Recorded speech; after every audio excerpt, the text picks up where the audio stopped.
Hello and welcome back to my channel. I thought I would make a small, much shorter second video. I got a bit carried away with the first one, it being about an hour in length.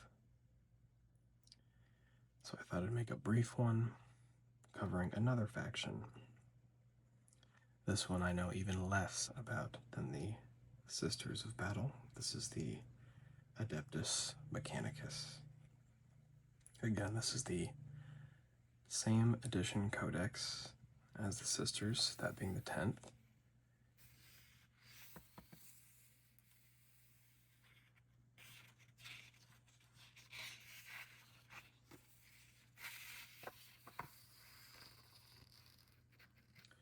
Adeptus Mechanicus, the priesthood of Mars.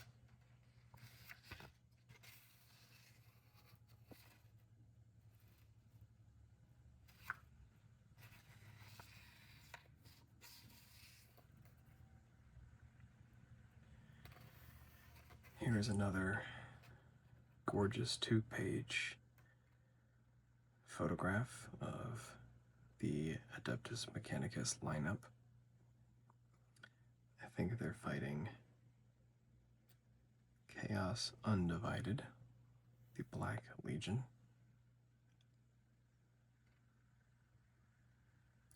It's always fun looking at these pictures and seeing what models you can identify. Kind of reminds me of those old I Spy books from childhood.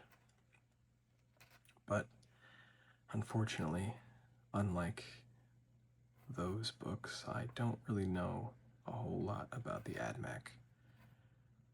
I think these are called Archaeocopters, and these are Terrax, I believe. These are supposed to be called Sicarians, I think. And a tech priest, Dominus, is back there. Of course, these guys are called Scitari, those are the line infantry of the Adeptus Mechanicus. And we have some more down here too, but those are pretty generally known. Or I guess I do know these. Those are Castellan robots. And of course, the top dog of the Adeptus Mechanicus, Belisarius Call, who is kind of an OG.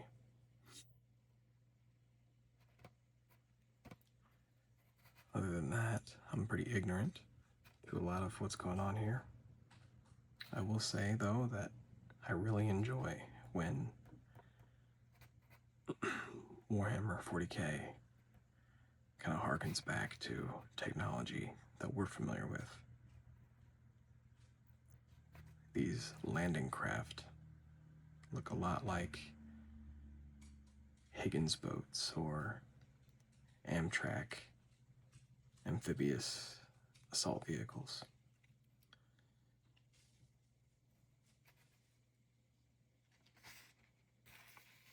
And that's pretty cool.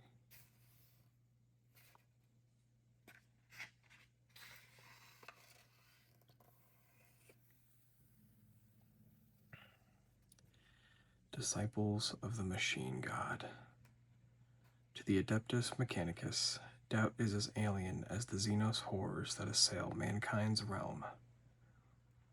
When the ruling cabals of hooded and bionically augmented tech priests commit their vast armies to battle, they have already enumerated every parameter.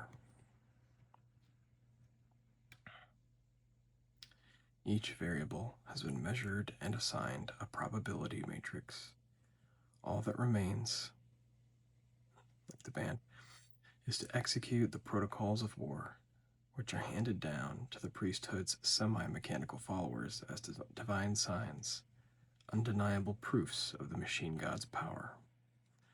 To face the Adeptus Mechanicus is to oppose those who have already calculated your demise.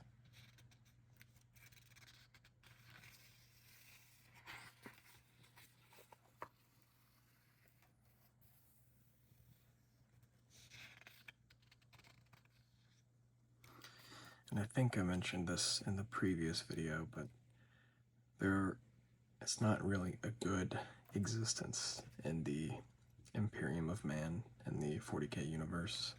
I mentioned, I believe, that being a Sister Repentia or a Penitent Engine, that would be a pretty dour existence. This might be worse. Being a Techno Thrall, a Servitor Lobotomite, it's pretty low. Keepers of Divine Lore.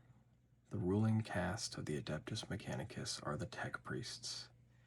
They direct the mammoth endeavors of fabrication upon which the Imperium depends, and lead the followers of the Machine God in the unforgiving crusades of ruthless acquisition.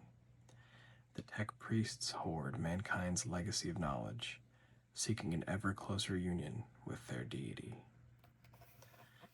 Their deity, of course, being the Machine God, also known as the Omnissiah. With the sparse lore that I'm aware of with the Adeptus Mechanicus, I know that some hardlining elements of the Imperium believe that this is bordering on heresy. They think that the Omnissiah is a false god and that the Tech Priests are committing blasphemy in the face of the God Emperor by worshiping the Omnissiah. There are also Tech Priests in the Adeptus Mechanicus who think the Omnissiah and the God Emperor are one and the same. I would be interested in knowing what the Iron Warriors and the Iron Hands have to say about that. Truth be told, I've never thought about that before.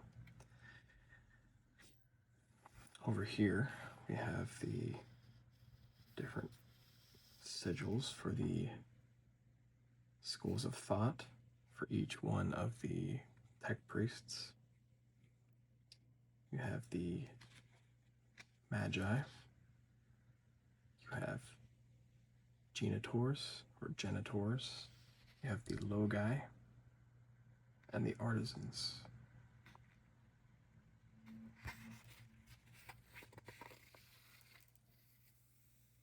Skitarii legions. On limbs of hardened alloy march the cohorts of the Skitarii. They are soldiers of the Machine God and form the armies that answer to the Tech Priests of the Cult Mechanicus. They glory in their augmented forms, granted the knowledge by their masters that each calculated kill and every grinding victory is achieved under the unblinking gaze of their deity.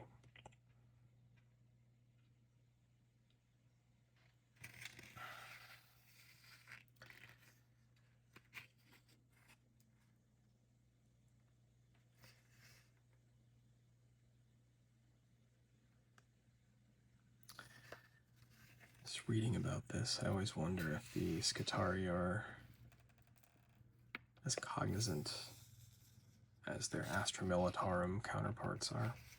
This is another good piece of artwork. Some droves of Skitarii marching against the enemies of the Imperium. Something I also really enjoy, even though it's never really part of that time period, but these weapons kind of remind me of those old 1950s laser blasters that you'd see back in the old black and white cartoons and things like that. The Arcane and the Ancient.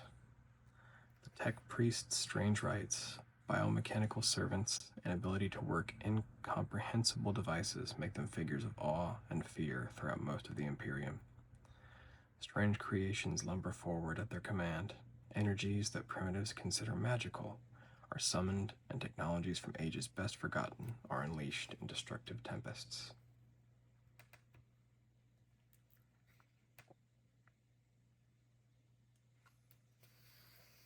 And that kind of goes back into are the Tech Priests committing heresy when they unearth and unleash the technology from the dark ages of mankind. Again, not a very fun existence. When the automatons of the Legio Cybernetica go to war, the ground shakes with the thunderous stomping of their robotic feet. The air is filled with praise blurts, glorifying the omnissiah emitted from rasping vox, and solemn programs grind loud over the din of war. They are the ever-faithful, each an ancient servant of the machine god. And again, is this heresy? It's always been said that artificial intelligence is outlawed. So how far can you go with automatons before it breaches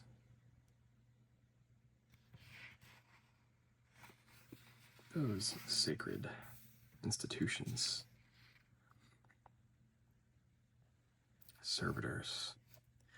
Servitors are meldings of living humans with typically simple mechanical augmentations.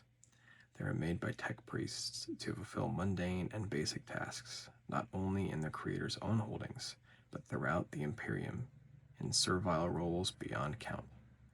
They are among the most ubiquitous tools wrought by the Adeptus Mechanicus, and the most frequently seen examples of the tech priest's more macabre skills by ordinary Imperial citizens. I mean, you gotta have air conditioning. And how you gonna have air conditioning if AI is outlawed? Your neighbor gets turned into a servitor. Although I'm pretty sure they don't just turn anybody into a servitor. I think you gotta do something bad first.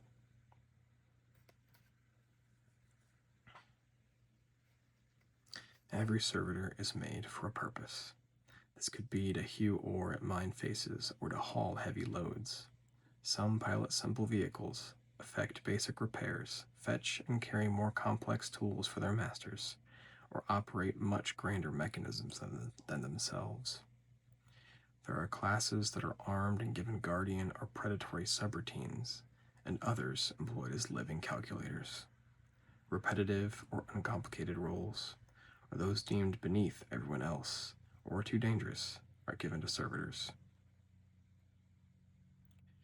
The human that forms their core is shorn of anything that would hamper the fulfillment of that purpose. Extraneous digits or limbs that may snag in holy mechanisms, hair that could ignite, made dry by malnutrition, free will and imagination that might burden the unit with caution and thereby inconvenience its operation are all removed. Again, if you really have to have that door opened, you can't have an automatic door. You gotta have a servitor for it.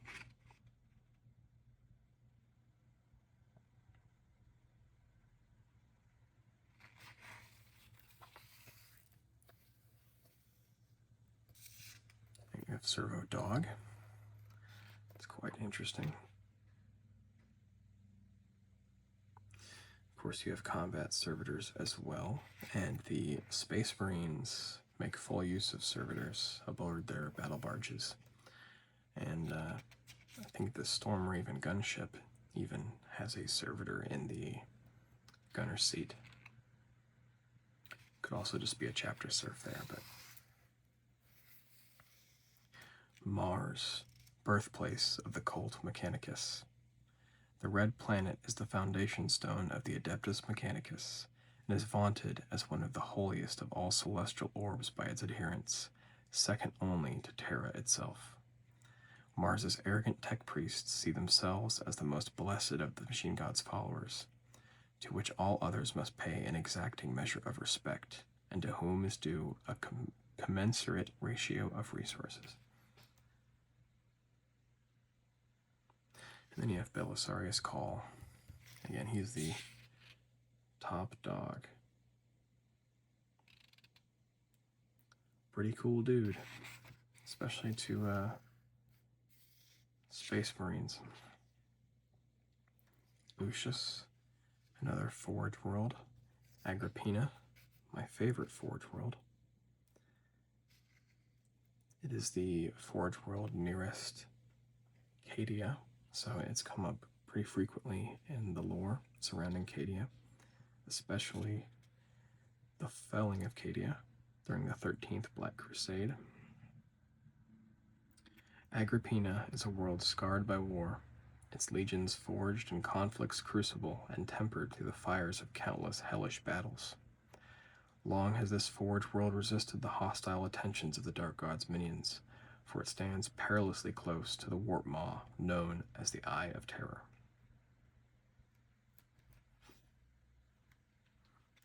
So it has a dual purpose, really. It's a frontline world, as well as being a forge world, producing the weapons that are used on its own soil.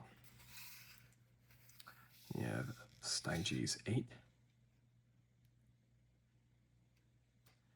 across from that, you have the planet Graia, famous for being where Captain Titus, now demoted to lieutenant, where he interfered with the devices there and got sent to the Death Watch. Well, first he had to make a pit stop with the Inquisition. We have copyright infringement. Then we have Ryza, which is the home of plasma weapons.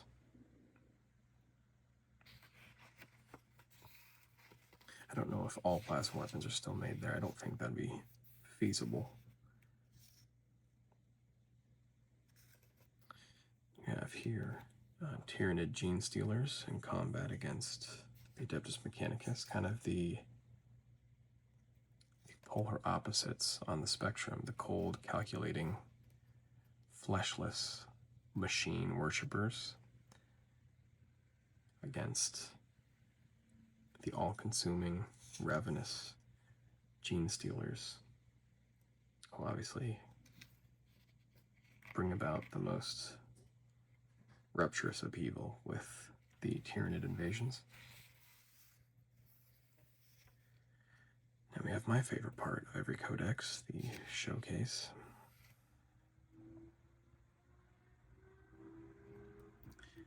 Sorry if you guys hear that motorcycle racing outside.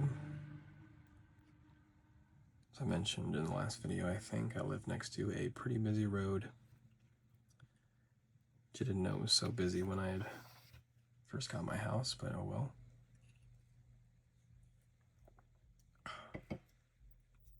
So occasionally you might hear a big truck or a motorcycle. Back to the showcase. I like this matchup a lot. You know, you have the metallic hordes of the Necrons against the metallic hordes of the Adeptus Mechanicus. And they are more alike than they are different, even though Necron players would never say they're anything like AdMech players and vice versa. They're the same side on the same coin. They just have slightly different interpretations of what metal is to flesh. Obviously Necrons want to go back to flesh, but you know, they made their decision.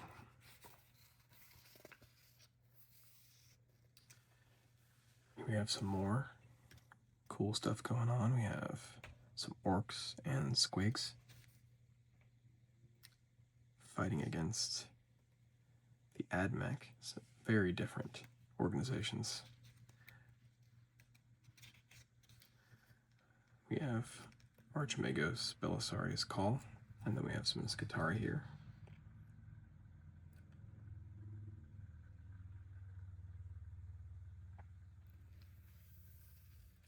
It's kind of interesting, the different markings they use. I'm sure obviously these have meaning to the AdMech, but it's always interesting seeing which symbols get chosen to be used. Over here we have just a symbol 42, then 9 yen, and then 4 thorn, the old English letter, and a 16.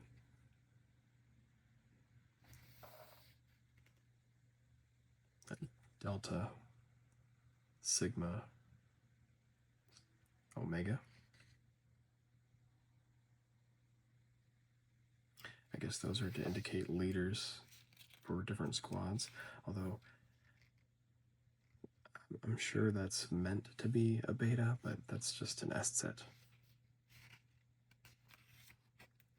Or maybe it's meant to be an estet.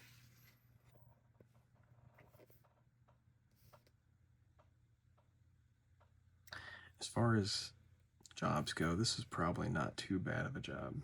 It's probably pretty cozy inside there, hanging out with all the machinery. You got some machine intelligences to talk to, and probably a server or two as well. You're probably just chilling. This guy, that sucks.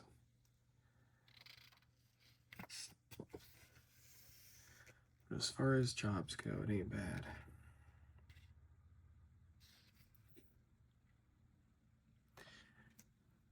Similar pitfall to the Adeptus Sororitas, I think, is that we see too much of the main faction. Maybe less so with the sisters, but you almost only ever see the Martian cult Mechanicus. You don't really get to see the others except for in these showcases. Like obviously here, I think we have Metallica.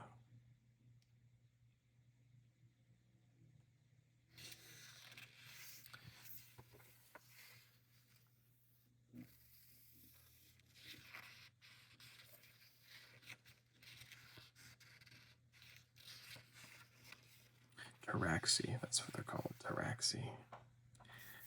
Now these guys are so cool. I wish they just were a little bit cheaper in the game. It might make me want to play AdMech, but these Sidonian Scotros, I guess they're supposed to be like snipers.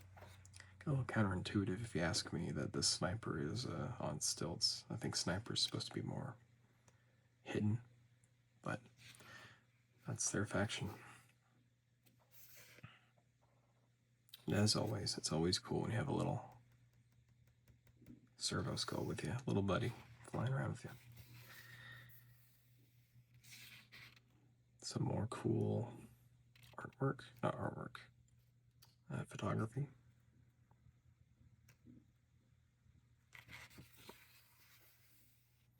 And we'll just skip past combat patrol because it's not really anything we're interested in.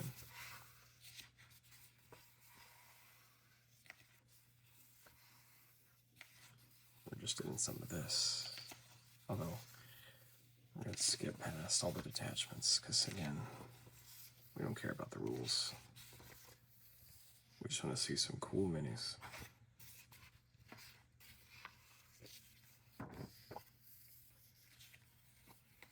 And here we go. Got some leader characters.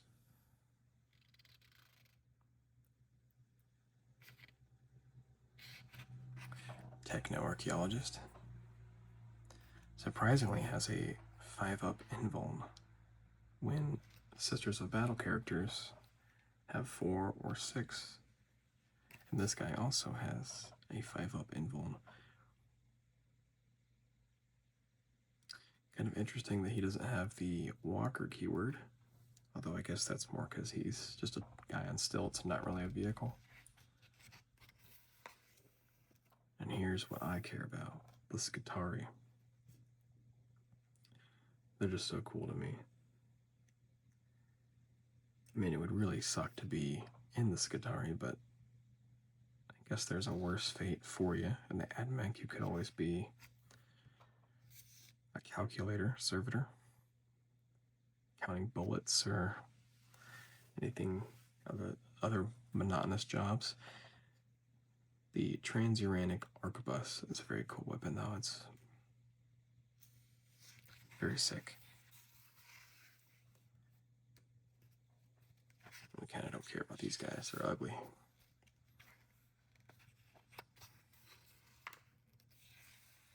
I mean, the minis are beautiful. Don't get me wrong. They're very well sculpted, very well designed. But God, that is one ugly dude. And these guys just remind me of like something from Hellraiser or something. Can you imagine having a conversation with one of these guys? Electro priests of the Corpuscari faction build up huge electrical potential as they zealously chant their canticles of battle. They conduct the motive force through their bodies, eager to share its illumination releasing it from their gauntlets and coruscating arcs of electrical power that leap from target to target. Yeah, man. Rangers relentlessly pursue their quarry over months or even years, tracking elusive prey unto death. They bear antique, long-barreled galvanic rifles, whose energized ammunition transfers a coruscating charge when it hits, leaving the prey a smoking husk while the Rangers are already lining up their next target. I love that word, coruscating.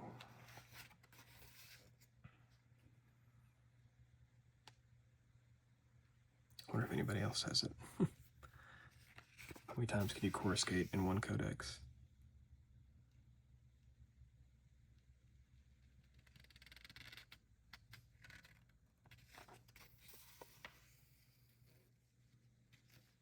These guys are just on big old dogs. These guys are cool too, the robots. I know it's bordering on heresy to have these guys lumbering around, but you can't knock them. They're cool. Castellan robots are giant automata from mankind's dark past. Yeah, see? Bordering on heresy. Shielded with thick armor and advanced force fields. Heeding pre-programmed doctrines without fail, Castellans are bastions in defense and almost unstoppable on the attack, unleashing heavy firepower or else bludgeoning swipes with their giant fists.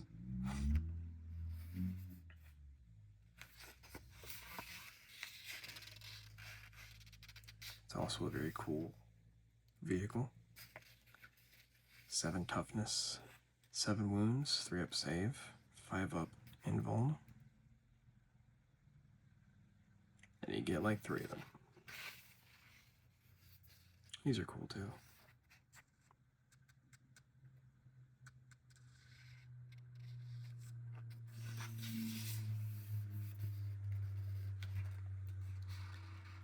We have all these archaeocopters, the transport version, the transvector. Ideal aerial insertion transports. Transvectors are used in large numbers by explorator fleets for reconnaissance and rapid extraction in the face of hostiles. They are incredibly agile, their implanted pilots able to reshape their craft's wings to suit changing atmospherics, while directing their Cognos heavy stubbers to scythe apart oncoming foes.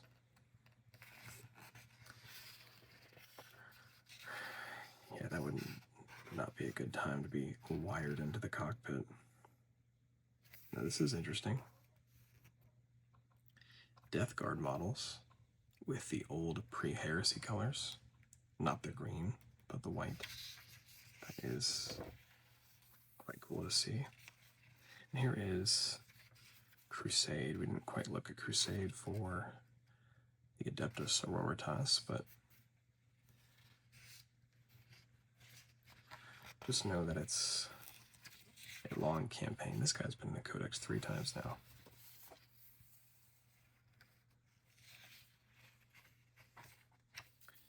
Hey man, heard you like skulls, so put skulls on your skull.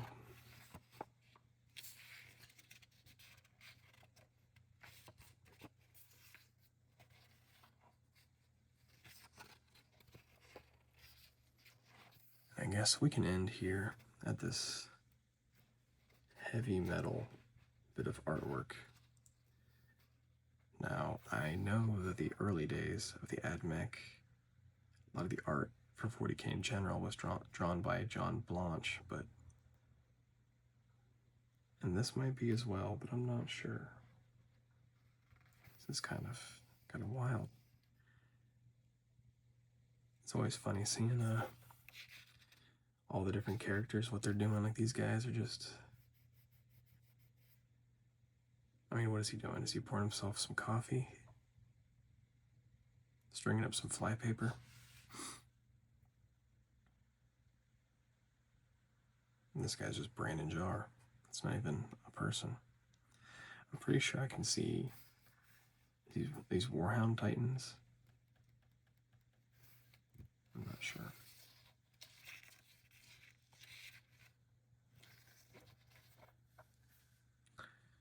Alright guys, thank you for watching my second video and allowing me to talk about Adeptus Mechanicus a little bit. It's always cool to delve into other parts of your hobby that you aren't too familiar with. Just like the sisters, I kind of watch these guys from afar.